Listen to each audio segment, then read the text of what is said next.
Right, I just climbed this sort of volcano plug at one point in its life, it seems, that is called the Volcan Bufadero Suspiro del Diablo, which roughly translates, according to Google, as the dustpan volcano breath of the devil.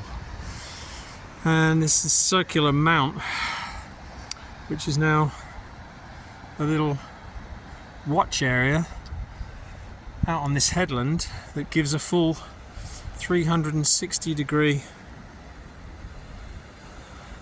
view of the whole area.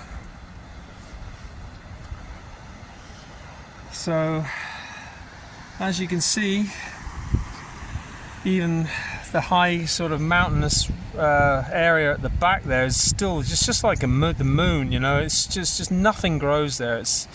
It must be such salty sand, because it's a nice enough, warm enough climate here. It's not very sunny, but there's no trees, so I assume that the sand, this stuff, is just so, makes tree life and plants and whatever really difficult to grow, because there's just nothing. It's just barren. There's just a few palm trees in gardens and things, and the odd cactus. So it's a strange place, the Lima and the coast around it. Presumably people, I wondered first why people would come to Lima in the first place, what the attraction was. But with the Humboldt Current and the El Nino mixing, the warm and cold currents, it's probably an abundance of sea life, fish and everything else. So that's probably why people settled this area for fishing. It was, it's my best guess. So, weird place. A lot of apartments you suspect would be the slightly better off people from Lima that can afford to buy them, that use them as holiday homes or rentals anyway as extra income. So I'm going to be traveling down a lot of this coast, and the next stop in the next couple of days will probably be Chilca, which I can get a bus to. Apparently it's only 20 minutes, not far away, not too far down, and just follow the coast and hope eventually that the clouds break and sun starts to appear, so I could go for a swim at least somewhere. But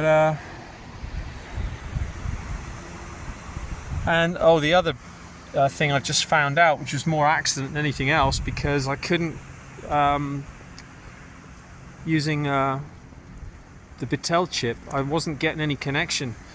So I bought a Claro chip again, which does connect. So just bear that in mind if you come here, that my Bitel chip seemed to stop working not far from the hotel. I mean, it may have been out of date this morning, but it was working coming from the airport to the Hotel Casablanca. But then seems that there's just no Bitel network south of Lima, because there's no signal here either.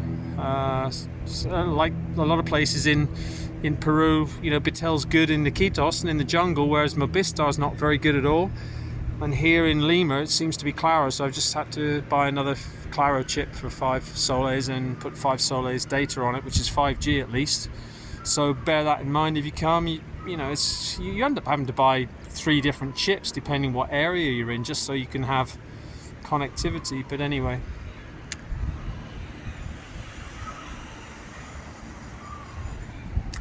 So let's end with a shot of the sea, the Pacific.